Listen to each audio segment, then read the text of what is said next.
Kí ló fa ẹkún, kí ló fa ròyé, kí ló fòṣì? Who is challenging my authority?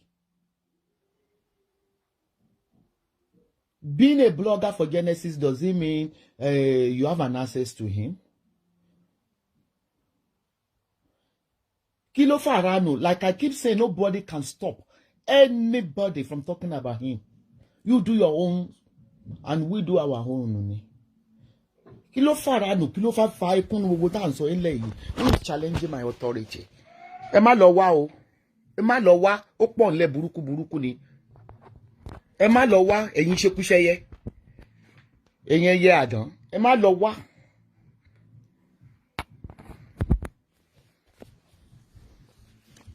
Ó gbọ́dọ̀ ṣe party tí ẹ kò fi party tèmi ilé. Every authority any blogger has to talk about Genesis. Anybody can talk about Genesis. To hell with you people. I just wonder when people say, we have to want Genesis not to get closer. Who do Genesis help? Come on, wọn kan. Ẹ ya wèrè. So tó jẹ́ bí politician tí ó gbọ́dọ̀ sùn mọ́yàn ni. Ẹ ń ṣí ere ni. Ta ló ń bá yín sọ̀rọ̀, ta ló ń bá yín jẹun jandu. Ebi ò lè pọ̀ lójú o. Remain on your lane. If you believe it's a fake news, that is your headache. That is your own palaver. The more you see, the more you look, the less you see. Ni. Mo tó ń ṣẹlẹ̀. Kí ló fariwo, kí ló fẹ́ kún gan. Tẹ́ bá ní pé wọ́n ti release headache ìyálàyà yín nìyẹn. But èmi mọ̀ pé wọ́n ti release. Ẹ lọ kú sẹ́nu trailer. Kí ló tẹ̀fẹ̀ báyìí nínú jẹ́ gan, káṣẹ̀ wá sọ pé wọ́n tiẹ̀ tí wà release kí ló ń bàjẹ́ bẹ́ẹ̀ ẹlẹ́yìn jà fún, ṣé inú yín bàjẹ́ pé wọ́n ní wọ́n release ẹ̀ ni. Ẹ ya wèrè ẹ̀ ń ṣe eré ní. Tàbí yàlákú babaláku anybody tí ó ní kéyìn má dárúkọ anybody. I'm a blogger. Who the hell you think you are? Yo. Tí bá fẹ́ kí n play voice note ẹ̀ máa play voice note ẹ̀ fún yín kó má dàbí pé lu ẹ̀rí ìkọ́dù ẹ̀. Etasi gangan no jubilate kiri lana. Do you see their update? You bastard. Did you see their update? Yala yao gala babala kuyin sọ̀rọ̀. Who the hell are you to tackle liar? Èmi ni wo fẹ́ máa lọ fi gbókun. Ìwọ àti wọn pàǹtí ẹwà. Ẹ̀yin tẹ́ tó gele tètè mi fin. To get gbogbo yín tí bá kọ yín sórí gbá wàhálà ẹ̀ wọ́tù sísì ìwájú mi. Torí ẹgbẹ́ ẹyẹlẹyẹ ń wọ́tọ̀. That is where you belong. In the dustbin. Kétò tẹ́ fi làkáyè ṣe tẹ́ bá ń ṣe láyé yín. This man has been released. I'm going to read the content of his lawyer for you. He still won't release the other one in house arrest. Tí wọ́n bá lọ ní access ìsọdún ẹ̀. O mọ̀ bóyá èmi náà ní access ìsọdún ẹ̀ ni. Ní ìsìn ó ti fi hàn gangan gbẹ́ ẹ̀yin gangan lọ tá rẹ̀. Enemy in disguise ni. Mo make update yẹn. Do you see how many comments? Over 2,000 comments. It means everybody are looking forward to embrace him. Everybody are looking forward to cuddle him. He's still loved all over the world. Regardless, he's still loved. Ẹgbọ́n yìí bò kọ́ nìyẹn mo update ṣe ni. Tẹ́ bá ya wèrè má di ọ̀dọ̀ tèmi o. I don't lobby with anybody. Gbogbo tó ní wọ́n ṣe gbé mọ́ra fún ta ni wọ́n ṣe gbé mọ́ra fún. Ta ni mò ń jẹ lápò rẹ̀ gan. Ta là ń gbowó lọ́wọ́ rẹ̀ gan. Ta ni blogger ń gbowó lọ́wọ́ rẹ̀ gan. Gbé mọ́ra fún ẹ̀bí ẹ̀yin olóòórùn wo ni. Ẹ̀yin pàṣẹ wọ́bọ̀wọ̀bọ̀.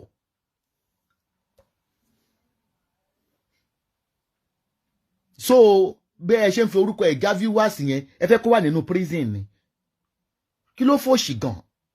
Mo ní mo bá yẹn sọ̀rọ̀ ẹ̀ ń bá mi sọ pé kinní kan.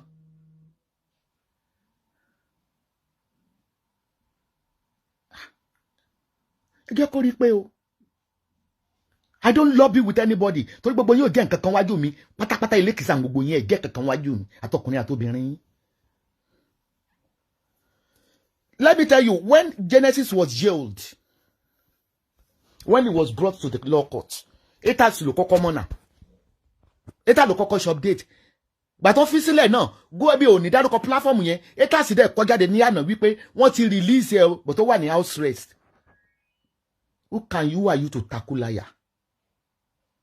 Tẹ́bá wo ẹ̀ mà ní star girl gbé wọn mọ́ra ìjọkásì gbé wọn mọ́ra kíní kan gbé wọn mọ́ra because you are a bloody illiterate, you don't know the meaning and code of conduct of being a blogger. We talk about everybody.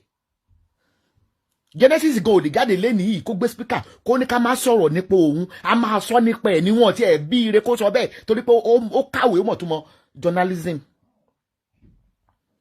This man has been released. Haters of the truth.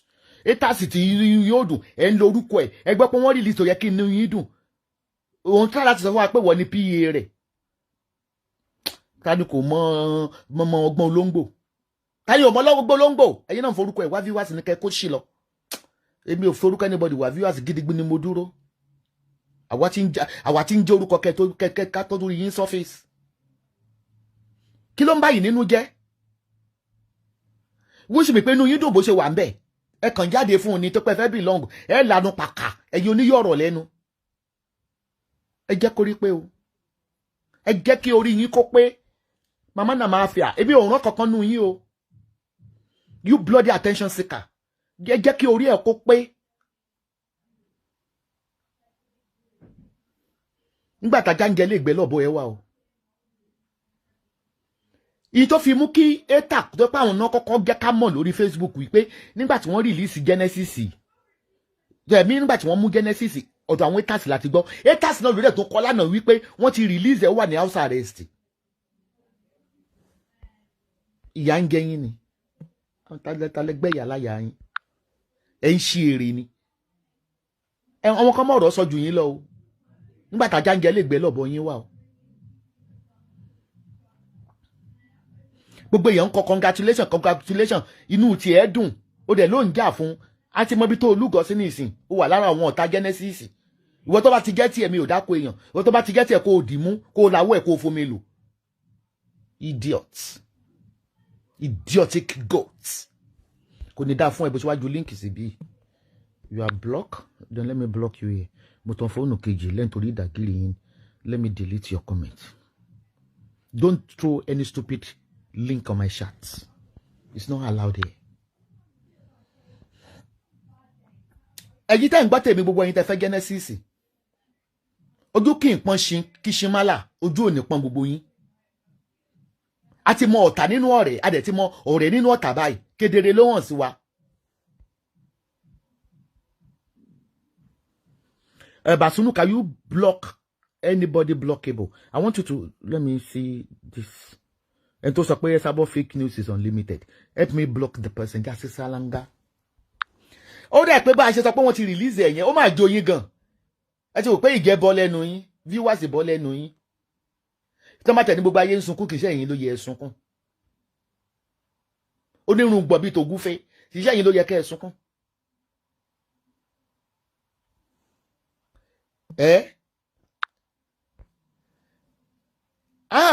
Kì í bẹ́ẹ̀ sọ̀rọ̀ náà. Àwọn alátaṣe tó máa ń béèrè alátaṣe ẹ̀yin gan ni bàbá alátaṣe ẹ̀yin gan ni bàbá alátaṣe ṣé Genesis ń gbowó fún wa ni.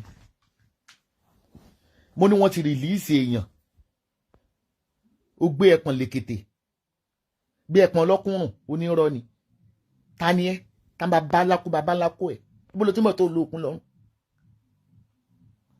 Ó pọ̀n lẹ́jìbà tẹ́ bá ń gbọ́ ó pọ̀n lẹ́jìbà gbogbo yín lẹ ní sáìsì o.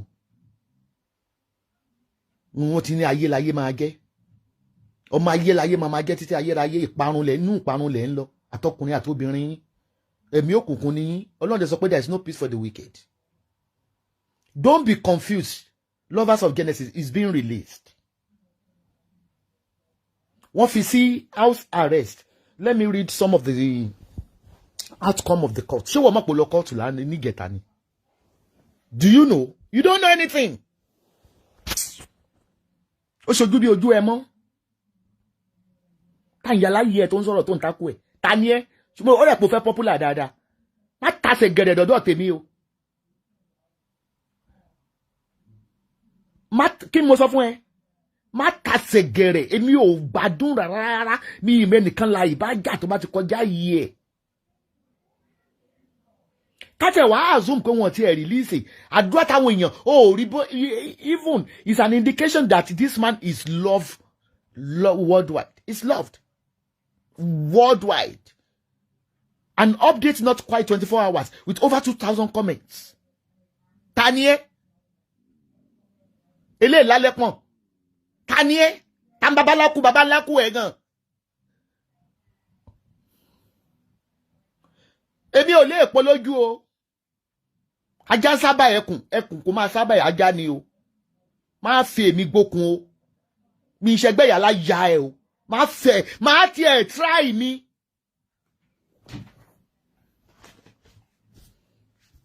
Ẹ má dárúkọ anybody bí o.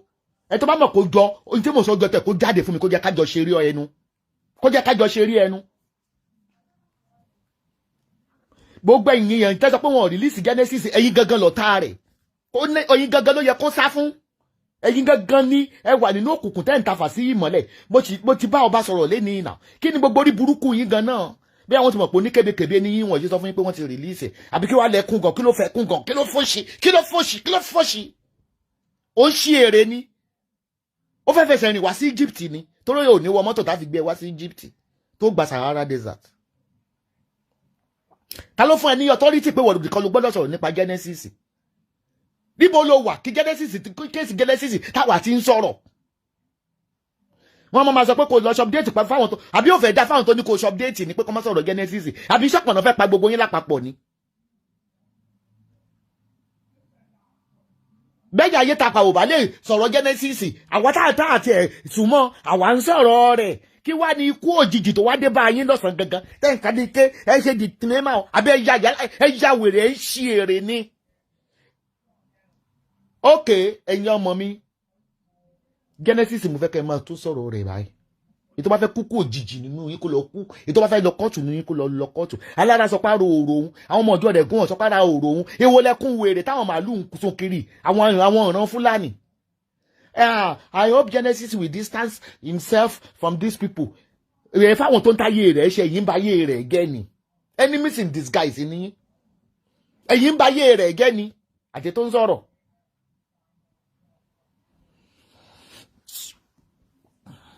Ó ń gbá lára mi o. Ó yẹ kẹ́ mọ̀ pé mi ò fi gbogbo ara gbádùn o. Ó ń gbá lára mi gidigidi ni. Kí ni update tí mo ṣe ó ṣe get orí yàrá yẹ àbí platform babaláku ẹ̀ ni mo kàn kan sí. Ṣé mo di rùlé lórí ni?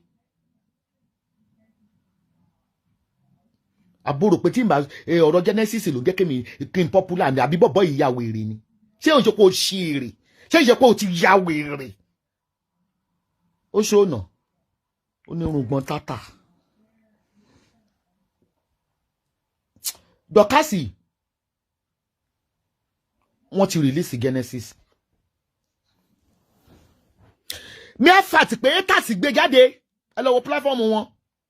Mẹ́fà ti pé àwọn haters gbé jáde pé wọ́n ti release ó wà nasa rẹ̀ sí. Ṣé mo ti sọ tó pọ̀ jẹnu tèmi lọ ni? Lórí burúkú aláyé bàjẹ́.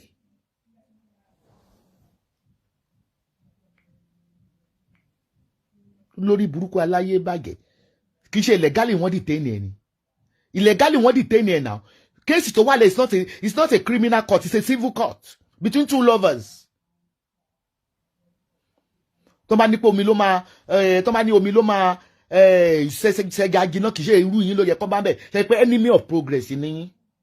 Oníbẹ̀ lẹ́nu bíi tẹ́yẹ. Kò ní dá fún yàrá yà ẹ̀. Ó rò pé mi wà nínú àwọn tó fẹ́ humiliate. Ọmọ wojú o tó bá gbúrò ẹ sábọ́ọ̀dù tó bá jẹ́ pé o ṣẹ̀ṣẹ̀ join Facebook ni lọ wádìí mi gidigidi omi ò gbéná ojú wúche ẹ o. Bí ìgbéná ojú wúche ìyáláyà kankan nínú yín ni mi ò ṣe ń gbẹ̀tẹ̀lẹ́ anybody lẹ́ni. The case has been released because wọ́n lọ fún appeal ní 3 days ago because our bodies can fight ẹ̀ lọ́wọ́ wípé kò sí nínú judgement kò wà recorded níbi criminal kìíní wípé wọ́n jail ẹ̀ out of a grievance out of an annoyance àwọn body celestial kan ni wọ́n sọ pé wọ́n jail ẹ̀ illegally girlfriend boyfriend ṣe ń gbowó lọ́wọ́ girlfriend ṣe wá di pé wọ́n máa fún lẹ́wọ̀n nítorí ẹ̀ ẹ rò pé a lè fẹ́ lòmíì pásítọ̀ tó bá ń try pé òun fẹ́ replace Genesis kan pariwo irọ́ borí pé oríṣiríṣi pásítọ̀ lẹ̀ ń jáde nísìnyí náà fẹ́ di Genesis ààrẹ kàn pẹ̀lú yín àti ẹ̀rí yín àṣẹ àyín Genesis lọmọ tó ń sọ lọ́wọ́lọ́wọ́ ó lọ fúnra padà ni. èmi ò rí rí kéèyàn máa jà fún yàn láti jẹ́ kó lóun jà fún Genesis kán wá kọ̀ọ̀kan jáde kó wá sọ pé stupid or dirty mi ì rí rí mi ò rí rí. You are an enemy in disguise. Ìwọ gan ló yẹ kó sá fún. Olórí pẹsẹrẹ bí àwo òbúbẹ. Ìwọ gangan ló yẹ kó sá fún. Ìwọ gangan ló tá ayé. So fẹ́ dóyàwó rẹ̀ ni tó fẹ́ kàn release rẹ̀. Genesis is out. Ebi ò ń gbé òfo. I don't carry any fake news.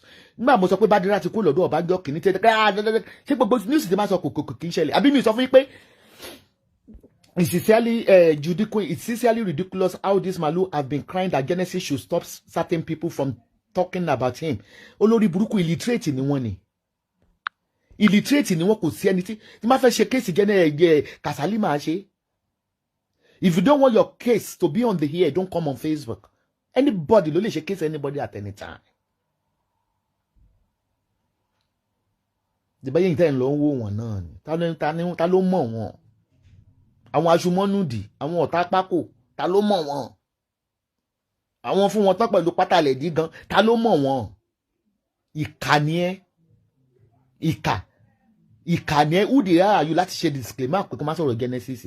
Bẹ́ẹ̀ náà ni Stargirl ó sọ̀rọ̀ Genesis sọ́sọ́ ní búburú ni. Wọ́n ní kó ló máa ṣe update, kó ló máa ṣe kíníkà ẹ̀yà wèrè ṣe Genesis jẹ̀bi ọmọ ìyá láyé ẹ̀ ni. Ṣé ẹ tán ni? Ọmọ ìyá rẹ̀ gòlè ní ká má sọ̀rọ̀ nípa rẹ̀. Ìyàwó rẹ̀ gan wọn òbí rẹ̀ kọ́ ní ká má sọ̀rọ̀ nípa rẹ̀. Ọ̀rọ̀ social media lélẹ̀ kó ṣì lọ mo fún ẹni last one ni má fi mí kọ́rọ̀ sọ o ajá ń sábà ẹkùn sábà ajá ni o anything tẹ́ bá gbẹ́ lẹ́nu mi confam ni àwọn haters ló kọ́kọ́ kárí gbogbo rúmọ̀ yẹn látànà wọ́n ń ṣe update pé wọ́n ti release ẹ̀ wà ní house arrest mo dẹ̀ sọ pé wọ́n ti release ẹ̀ kí wá ní gbowó òṣì tó ń sọ ṣèbí ọ̀tẹ̀ èèyàn ló kọ́kọ́ máa ń mọ̀ ṣubú èèyàn ọ̀tẹ̀ yẹn lọ àwọn náà kọ́kọ́ gbé ṣubú ẹ̀ dìde náà àwọn náà dẹ̀ sọ pé wọ́n ti release ẹ̀ kí wá ní kí ló fẹ́ kún kí ló fàròyé ta ló mẹ́ẹ̀ gan-an àwọn olólùfẹ́ Genesis là ń wú ẹ̀ kò sẹ́ni tó mẹ́ẹ̀ ọmọdé ti já gbogbo wọn kọ́ dì sẹ́ni kọ́kọ́ fi ẹlẹ̀ kó máa kọ́ ní burúkú lọ ọ̀tá Genesis ló jẹ́ ètò bá jẹ́ tiẹ̀ tó bá mọ̀ pé òun mò ń bá wí kó lawọ́ kó fomi lò kí n fi nǹkan kan ṣe èèyàn. Nígbà wọ́n kárí rumor ní last 2 weeks wọ́n ní Genesis ó tún ti tó gbé fabricated news jáde tó ní Genesis wọ́n tún ti gbé fún another thing wọ́n tún ti rí another case kí wá ní tí mo ṣe tó pọ̀ jù ebi ni wọ́n fẹ́ fi lajú lọ́dọ̀ àwọn ọmọ ayé ta pa kò ní dá fún yàrá yà ẹ̀ ó fò ló máa ṣe ó ní rí bá ti ṣe ònírọ́ náà gbégbà èmi ni wọ́n lọ fi ń kọ́rọ̀ sọ. Ẹbẹ́ mi kìlọ̀ fún o ẹ kìlọ̀ fọ́mọdé kó má rìn ní pàdó kó má ṣèṣì fara kògì náà lójijì ìgbọ́n ṣe update tiẹ̀ don't ever in your life refer to my update again it's a warning. Ìwọ náà mo ti kárí ẹ̀kún blogger. Genesis gẹ́ ńlájú Genesis ló jẹ́ kán mọ́ mi àdìbò ọmọ tí sọ̀rọ̀ di blogger lójú ara ẹ̀ nìyẹn olóyìnbó ìsọnù wọ́n ní ìmọ̀ wá fún ẹ yìí má ta sí mi o bó bá wù mí mo tún lè kọ́lé ọ̀la pé wọ́n ti arrest Genesis ṣe update tiẹ̀ kí n ṣe update tèmi. Genesis is released lọ gbé poison kó lọ gbé ganmọ́lé 20 jẹ lọ gbé ganmọ́lé 20 jẹ èmi gbóhùn rẹ̀ òbí mi sọ̀rọ̀ and I don't have any right to record it whether you believe it or not. ó ń wax lọ́wọ́ ó máa bounce up. Mọ̀ pé bí wọ́n bá tiẹ̀ ti Genesis mọ́lé gan-an ẹgbẹ́ sọ fún yín òkìkí tó ní òtí ìtò pé yóò mọ̀ pé títí ìmọ̀lẹ́ gbàmí Ọlọ́run wọ́n ní òkúta tí ọ̀tá bá jù lù ẹ́ kọ́ ju òkúta lù ẹ́ wá fi òkúta yẹn sẹ́ẹ̀dì kó jùlù wọn kó fi build empire ẹ̀ ni mọ̀ pé òkìkí ẹ̀ tún ti kàn ju àwọn tí yóò mọ̀ gán bèrè pé who is this Genesis. Àwọn wèrè olórí burúkú kankan rẹ̀ kẹ́kàn ṣe update o concept date o káwọn kan máa sọ̀rọ̀ àwọn tátẹ́tálẹ̀ ń bọ́ nínú gbogbo bloggers tó ń sọ̀rọ̀ rẹ̀. Star girl ọmọ okó àríyá àná ijó ayọ̀ lámọjó Genesis ti dé ilé bàbá yìí ń bọ̀ ọmọ lẹ́rù wọlé. Kì í ti ẹ̀ ń ṣèwọ́ ó ti ṣìṣọ́ o ó ṣìṣọ́ ó ti máa ń ju àwọn òkú kan mo kàn máa ń wò pọ́mọdé ló ń ṣe ẹ́ ó ya wèrè ó ń ṣe èrè tálẹ́gbẹ́ ẹ̀ ó fẹ́ ya wèrè ni àbí màálù gan lè rìn ẹ́ lọ́wọ́ tí wàhálà bá dé.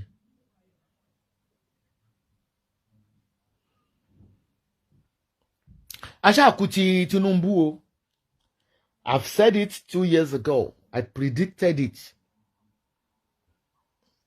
ipe ọ̀nà tó máa gbà fún yọ sí fún Tinubu ọ̀nà tó máa gbà yọ sí apáti ẹ̀gùn òníkà nítorí pé Lagos ló made him bó ṣe lówó Lagos yẹn ló dẹ̀ máa tún bring it down. I said this last year wípé ìyí táwọn gọ́ọ̀mẹ̀ntì máa ṣe fún ni wípé because ó ti wà too early fún láti máa pín fọ́ọ̀mù pé kàn vote ní ìsìn wọ́n ti probe rẹ̀ o probably tó dẹ̀ ṣe EFCC ló ń probe ẹ̀ lọ́wọ́ wọ́n máa gbó ṣebí wọ́n ní pé kó o bá wọn support àwọn Yorùbá yín ẹ̀yin àwọn family Yorùbá yín òun ṣe orí kunkun ó ṣe orí bí àpò láìgí òun yarí ṣé gbogbo nǹkan tó ti kó jọ ní Èkó yẹn ṣèbẹ́ ń bá lówó ni ó ṣèdìbò wọ́n máa sọ ẹ̀ wò ó máa padà sọ́sùn sí tó ti wá ẹ̀kan ti ta sí àkọ́bí ẹ̀ náà Ṣadé ṣẹ̀kan ti ta sí àkọ́bí ẹ̀ náà wọ́n ti yọ níbì kan náà wò ó wàá gbọ́ yìí pé Fúlàní ìṣe tẹ̀yàn fẹ̀yìntì Haúsá ìṣe tẹ̀yàn fẹ̀yìntì wàá mọ̀ yìí pé ìfẹ́ ìwò táwọn wà parò bí káfíńdálà ní orí ẹyẹ ní òkan yẹn ó mọ̀ pé ìfẹ́ tí Haúsá bá jẹ́ pé tó bá sọ fún Yorùbá pé I love you kí Yorùbá yẹn kó mọ̀ pé wọ́n hate ẹ̀ ló ń sọ fún wọn ṣó yẹ yín kó mọ̀ pé wọ́n hate ẹ̀ ló ń sọ fún wọn indirectly ebi ò ní gbìjà rẹ torí wọ náà láfojú di ṣó yẹ o láfojú di sọmọ Yorùbá tó máa gẹ ẹ sí kólóbó dẹ ìjà tó wà láàrin wa MC Olúọmọ Ọlọ́run ọba yẹn parí ẹ o bí ìbá ń ṣe slap bí ìbá ń ṣe idiot wọ ọmọ MC Olúọmọ òun bú gbogbo àwọn èèyàn lórí Instagram pé wọ́n ń bú bàbá rẹ̀ tọ́ọ̀gì ṣé bàbá oníwọ̀n pé bàbá rẹ̀ ń tọ́ọ̀gì abẹ́ ẹ̀ ṣí èrè ní family MC Olúọmọ ni apààyàn tọ́ọ̀gì lẹ́ MC Olúọmọ náà ṣáwọn tó kọ́ lórí Instagram tẹ́lẹ̀ wọ́n àtàkì kiri tí ní sì ń gbé bọ́mi tó ń àtàkì pé bàbá òun ṣe tọ́ọ̀gì kí lẹ́ MC Olúọmọ professional tọ́ọ̀gì ni náà professional tọ́ọ̀gì ni tẹ́gẹ́ àwọn èèyàn dẹ́kọ̀ wẹ́ ìwọ MC Olúọmọ nígbà tí wọ́n ní ó tàgẹ̀rẹ̀ olófẹ́ jẹ gómìnà slap ló mọ̀ wá jẹ́ o àmọ́ wá ṣe kánlẹ̀ Yorùbá yìí o so nǹkan bí nǹkan oríire wọ̀ lẹ ti pa gbogbo àwọn èèyàn lẹ ti jí pálí àpótí ìdìbò ẹgbẹ́ òjò fáìnà ẹgbẹ́ àìnà fòjò ìní gèrè rẹ MC Olúọmọ ìní gèrè rẹ òyìnbó wo ló fẹ́ kọ̀ wọ́n tó fẹ́ sọ pé I'm back on Instagram wọ́n tó mọ ordinary Instagram pé tó ń pe Instagram join me on Instagram ló fẹ́ jẹ gọ́vnà Èkó bó ti ẹ̀ gbọ́ngàn tẹ́nìkan kéyìn lé ní wípé tí MC bá wọ MC o wọ́n ní ìran sọ fún ẹ pé tó bá jẹ gómìnà ní Lagos State yẹn ní pé ilé bàbá àwọn àti ìyá àwọn aráàlú òyìnbó lẹ́ni ẹ o ó nílé ìyá àwọn àti bàbá àwọn òun ó wo gbogbo ẹ̀ pátápátá nígbà tí illiterate motherfucker killer aya killer ló fẹ́ jẹ gómìnà wà tí Tinubu ẹ wá ń tú síra yín lára ẹ bẹ̀rẹ̀ sí ń búra yín wípé kí Tinubu kó rántí ìlérí tó ṣe fún ẹ wípé owó tóun bá fi lè wọlé àṣẹ pírẹsidẹ́ǹtì yóò fi ṣe gómìnà Lagos State ẹbí méjèèjì ò lè débì kankan láì ẹgbẹ́ ẹlẹ́ṣẹ̀ ò ní gẹ́ ẹ débì kankan àti Tinubu wá sọ fún yín pé òun ti léyàn tó fẹ́ fà á lẹ̀ wípé ṣó mọ̀ pé kó kàwé meanwhile mo tó agbọ́ nínú ìwé ìròyìn wọ́n ní ọmọ Ìgbò tó fẹ́ èyí wọ́n ló ń tiẹ̀ wípé ó sọ fún ẹ pé ojú ń tí òun bó ṣe ń pè òun níyàwó bó ṣe ń comment lórí gbogbo social media pé ìyàwó ọmọ gáréèjì ipò òun fẹ́ gẹ first lady pé òun fẹ́ gẹ first lady gbogbo ìròyìn yẹn ń bẹ nínú ìwé o wípé sọ pé òun fẹ́ gẹ first lady kó lọ ó gbọ́dọ̀ gẹ gómìnà ni ẹbí tó mú kí MC lọ bá Tinubu nù wípé òun ló ṣàfẹ́ gẹ gómìnà wọ́n ń jàjà yẹn lọ́wọ́lọ́wọ́ míwà tí Tinubu gan ta ló sọ pé wọ́n gan fẹ́ gẹ pírẹsidẹ́ǹtì gẹ́ kó máa tẹ̀ èèyàn bá ya tàtú sára kókó ń tàtú kán ya tàtú ẹ̀ sára àwọn tó ń jẹnu owó rẹ ni owó tó yóò lálùbáríkà tó ní owó tó fún wọn gan wọn lálùbáríkà tó máa lálùbáríkà ní owó tó fún wọn ni wọn ni wọn ya tàtú orí ẹ tàtú tí yóò ṣe é parẹ́ ẹni tọrọ Yorùbá dànù. ìròyìn kẹta tó wá sí etí ìgbọ́ wa Mákindé ti ń sọ̀rọ̀ sókè o gómìnà Mákindé tiwa ní Ọ̀yọ́ state mo sọ fún tẹ́lẹ̀tẹ́lẹ̀ yìí pé order from the above but kò lè arrest Sunday in tó fẹ́ kó sọ láti order from Abuja ló sọ but ní ìṣó náà tí wàá sọ wípé òun ò ní provide grazing land grazing field fún àwọn Fúlàní o. ìròyìn tó tún wá sọ́dọ̀ wa nípa arábìnrin kan tó fẹ́ arákùnrin kan nílùú òyìnbó fẹ́ àjẹsílẹ̀ mo fẹ́ kẹ́ gbọ́ voice note. mo sọ fún yín pé gbogbo iṣẹ́ tí mo bá ń bi yín léèrè pé kẹ́ ẹ ṣe gbogbo iṣẹ́ tí mo bá sọ fún yín pé kẹ́ ẹ ṣe tẹ́ ẹ̀ ń fojú commonize torí pé ẹ mọṣẹ́ tó ń ṣe spiritually mo rò bí mo kọ́ yín níṣẹ́ onígbàlẹ̀ ńgbà kan àbí nǹkan yín níṣẹ́ onígbàlẹ̀ mo kọ́ yín níṣẹ́ onígbàlẹ̀ gbogbo ń wò pé ìbàjẹ́ náà nígbàlẹ̀ ńlé because oníkálukú àjẹ́ ń fi fò bódà yín náà ó fi fò àbí ìwé bẹ́ẹ̀ fún yín ẹgbẹ́ iṣẹ́ tó nígbàlẹ̀ ṣe fún arákùnrin mú ọmọbìnrin wá sí ìlú òyìnbó mi ì ní sọ country ibi tí wọ́n wà for nítorí identity wọn to protect them.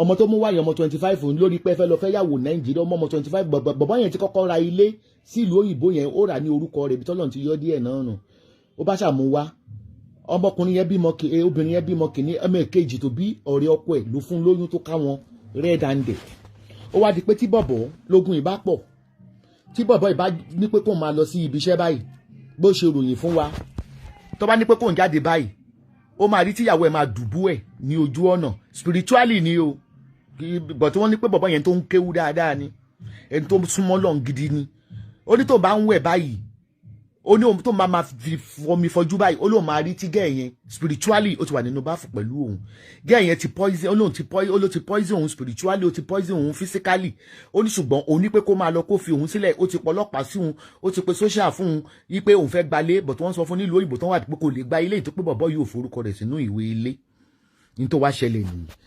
ni àwọn tó sọ fún wa sọ pé ǹjẹ́ rántí iṣẹ́ kan tí ìwé kọ yín nípa ìgbálẹ̀ pé ìgbálẹ̀ tó ń nu oṣó tó ń na àjẹ́ tó ń na ẹ̀mí òkùnkùn nínú ilé ó ló sọ pé ìgbálẹ̀ kẹ̀ ìta fi ń gbálẹ̀ yẹn mo sọ fún yín pé ìgbálẹ̀ tẹ̀ ń wò yẹn kì í wọ́n nínú yàrá tèmi kò gbogbo yàrá ọmọ ló wà tẹ́ ẹ̀ bá ti nà ro rẹ̀ mo ní kẹ́ ẹ mọ mu lẹ́kọ̀ọ̀kan ẹ̀kọ̀ọ̀kan báyìí kẹ́ mú gbálẹ̀ yẹn kẹ́ ẹ gbọ̀n ṣára kẹ́ ẹ máa nà ṣára wàlá àwọn ẹ̀mí òkùnkùn tó bá yẹ monitoring spirit wọ́n máa sá nínú ilé yẹn ẹ wá gbọ́n tí gẹ̀ yẹn wí kẹ́ ẹ bá lè mọ̀ pé ìgbálẹ̀ ṣiṣẹ́.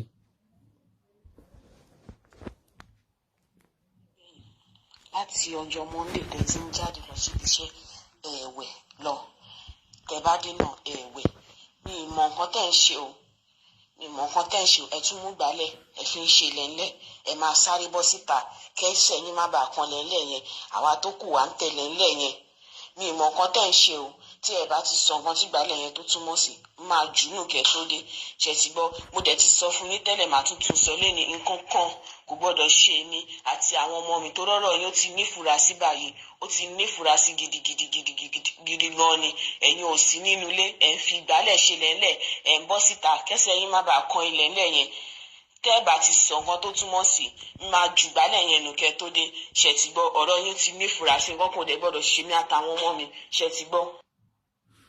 voice note nìyẹn ó tó bí márùn-ún bíbá fún ìwọ tó bá ń lálàkàlà fún ìwọ tó bá mọ̀ pé monitoring spirit wọnú ẹ̀ mo sọ fún pé ẹ wá ìgbálẹ̀ tuntun ẹ rà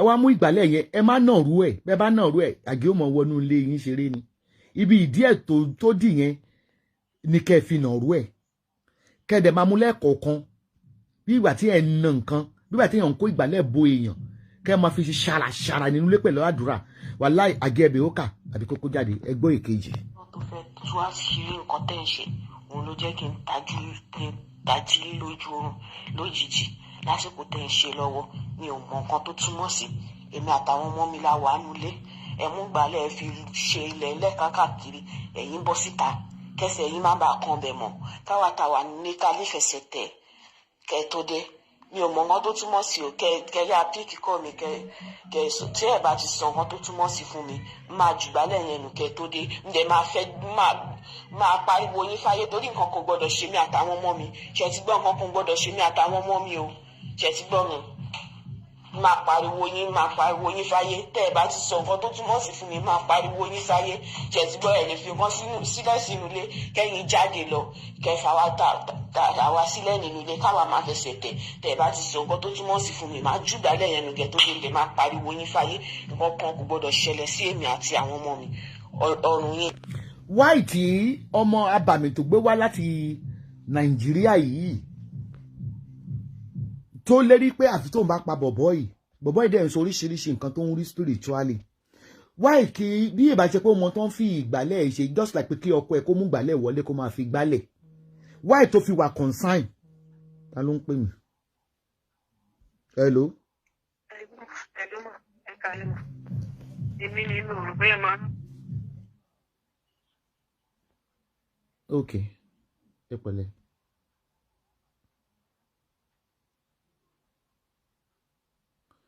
ẹ pè padà mo wà lórí live chat máa pe nọ́mbà yín tí máa ti kún mi ṣẹgbọ́n máa pe nọ́mbà yín mo ti rí àwọn tẹ́sì nǹkan tẹ́ fẹ́ rà ok bye.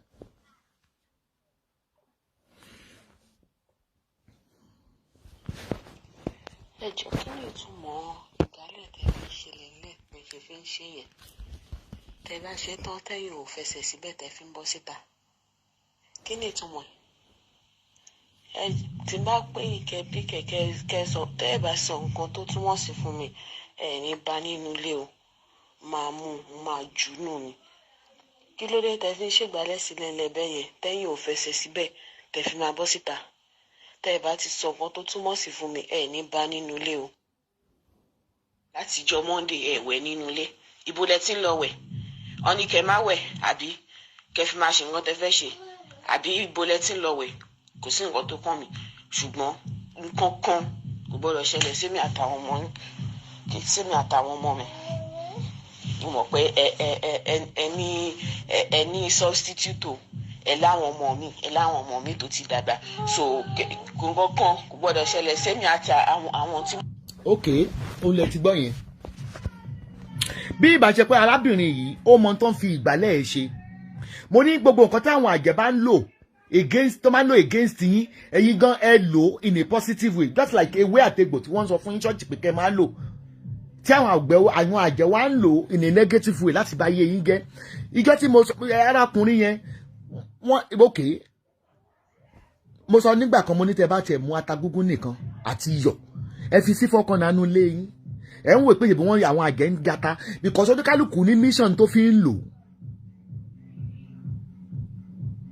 sóye yín oníkálukú ní mission ó dẹ̀ ní objective tó fi ń lò objective tí yín lẹ wù lò ẹ wo ordinary ìgbálẹ̀ ti da odidi lérú ordinary ìgbálẹ̀ má yí dẹ̀ ti dàgbà ẹ máa yín ẹ̀yin bàbá àgbà àyàtẹ́ ti lé ní 50 tẹ́lẹ̀ fẹ́ lọ́mọ ọmọ 20 something wà Nàìjíríà mo dẹ̀ sọ fún yín pé àwọn àjẹtẹ́ ń sá fún lóko àwọn àjẹtẹ́ ń sá fún family house yín wọn ò gbóná tó àwọn kéékèèké tẹ́ ń wò yìí o especially lórí social media wọ́n gbóná bọ̀bọ́ yìí nípa ìwẹ̀ tó ń sọ bọ̀bọ́ yìí sọ pé tí òun bá fi ọṣẹ rajú tó máa ń da omi ìwẹ̀ sí ojú ó lóun á rí pé omi tó pé òun lòun dá ìlú tiẹ̀ pẹ̀lú tó ti wà lukewarm òun á rí pé omi yẹn ń bọ́ìlì ibi tí gẹ̀yẹn òun á dẹ̀ rí méjì gẹ̀yẹn bó ṣe dijú òun rí pé ó wọnú bathroom tó máa ní pé kó lajú òun ò ní rí torí bàbá yẹn sọ pé ó máa ń ríran gan láti kékeré èmi ò mọ̀ o ẹ̀yin obìnrin abayé ọkọ jẹ́ ẹ̀yin àjẹ́ ẹ̀yin ṣíoṣío ẹ̀yin lawọ́ ẹ̀ fomi lò bíi tèmi àsìkò tó dé tí ìdá Ọlọ́run ó bá yín ordinary ìgbálẹ̀ mo sọ fún yín pé ìgbálẹ̀ mo dẹ̀ sọ ọ̀rọ̀ tí mírọ̀ náà fún yín jọ yẹn ẹ máa wí pé mírọ̀ ẹ máa wí pé ẹ rántí pé mírọ̀ yìí náà làwọn àjẹ́ lò láti fi mọ́nítò ògo yẹn iná ìgbé mírọ̀ yẹn gbé sójú wíńdò yín ẹ wá mírọ̀ kékeré ẹ fi sójú wíńdò yín kó reflect síta ẹni àtàkì máa padà síbi tó ti wá ni ẹ̀yin àjẹ́ orí Facebook ẹ̀yin mi òkùnkùn ẹ̀yin ayé ta pa ò tẹ́ mọ́ ń sunkún kiri èmi tí wọ́n mi wálé ayé wá tẹ́ wá ba ayé yín jẹ́ ni mi ìwà táyé yín ṣe torí pé Olúwa gan sọ nínú ìwé mímọ́ pé there is no peace for the wicked àdìtẹ fẹ́ bá yá àjẹ́ tó ń wọnú ilé ládùúgbò yín àdì àjẹ́ àwọn olórí burúkú àrógbà aṣọ máa ń balẹ̀ àwọn olókìkí ó fọ àwọn olè àní ẹ mú ìgbálẹ̀ tuntun ẹ rà á mo mọ̀ pé ìgbálẹ̀ ó mọ̀ tàkiri nísìn ẹ má nà ro rẹ̀ bẹ́ẹ̀ bá nà ro rẹ̀ àjẹ́ má nà ro rẹ̀ ní ẹ̀yẹ fi ìdí rẹ̀ gúnlẹ̀ kẹ́ ẹ sọ mission yín ní tẹ́ fi fìdí ẹ̀ gúnlẹ̀ ẹ rí bí ìgbálẹ̀ kíyàwó lé sọ pé wọ́n fẹ́ du ìgbálẹ̀ nù ṣé kò rí ìgbálẹ̀ rí ni àbí ìfi wọn kò gbà bí kí ìwé tí òfin rò pé àwọn fi ń gbálẹ̀ ó mọ̀ pé ìgbálẹ̀ yẹn ti ń ná òun ni torí bọ̀bọ̀ yẹn ni pé tó bá ti di pé òun ti fi iṣẹ́ dé 90 ló máa ń ṣe òun máa ń mú ìgbálẹ̀ yẹn òun máa ń flick ẹ̀ sí gbogbo nulẹ̀ ilé oníkà yìí sọ pé òun máa lọ da gbogbo ìgbálẹ̀ tó wà nulẹ̀ nù bọ́ bá wù yín kẹ́ ẹgbọ́n tẹ́mi ń sọ fún yín òfò lẹ̀mí òkùnkùn ó ṣe kò ní dáa fún yín kò ní dáa fún babaláwo tó ń bá yín ṣiṣẹ́ mọ́tò ni ó pa yín coronavirus ni ó pa yín ọkọ èmi gangan ni ìyá àti ń gà èmi gangan àti ń gà ni mí àti ńgá tó ń kọlu oṣó tó ń kọlu àjẹ́. Ìmọ̀ yóò lè ṣe lórí ọmọ ìmọ́lẹ̀. Mo ní pé ẹ bá lágbára ẹ mọ́ wulẹ̀ pariwo mọ́ mi lórí Facebook.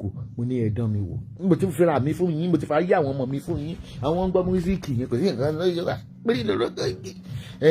Ìbàrí ayé wọ́n ní kí ni ìṣe ọ̀tá Ọlọ́run. Tí bá wá wò kí ló máa ń ṣe lórí Facebook náà? Ẹ tẹ̀ sọ àwọn adult tá máa ń blog ẹ sọ wọ́n di bébíá lórí Facebook yìí.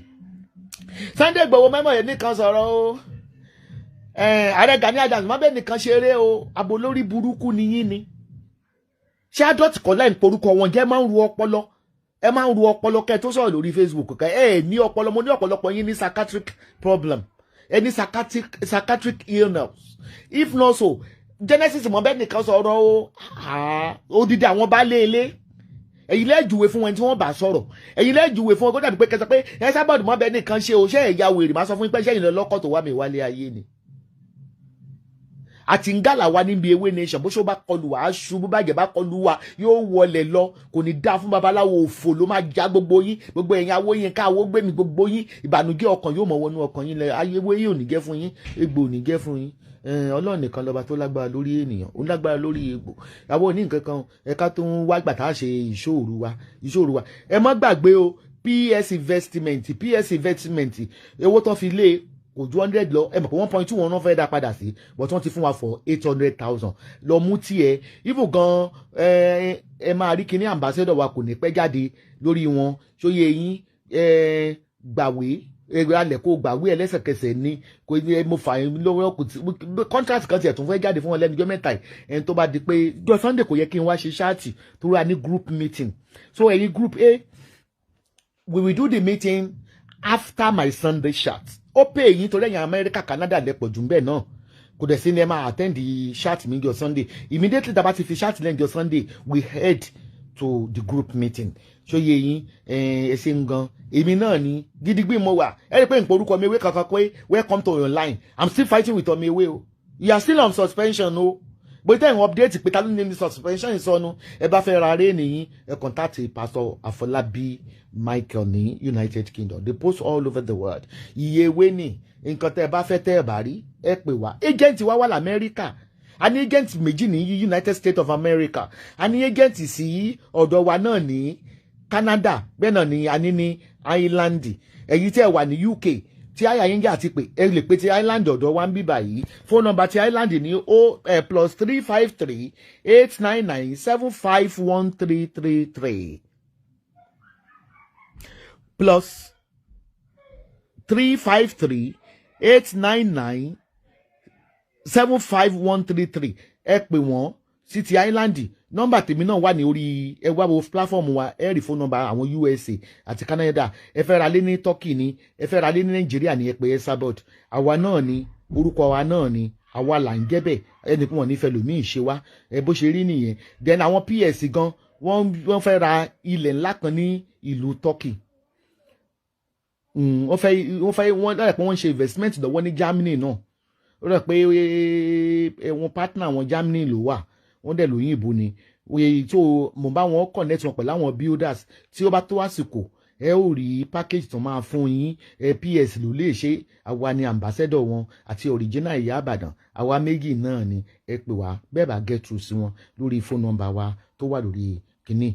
Ẹ̀yin ti Turkey ẹ máa retí mi láìpẹ́ láì jìnnà. Gidigbe ni mo wà. Òkúta tí ẹ bá sọ lù mí èmi ò fi kọ́ empire ni. Kò sí tó kàn mí pé màá sọ fún yín pé Ìbàdàn lẹ mọ̀.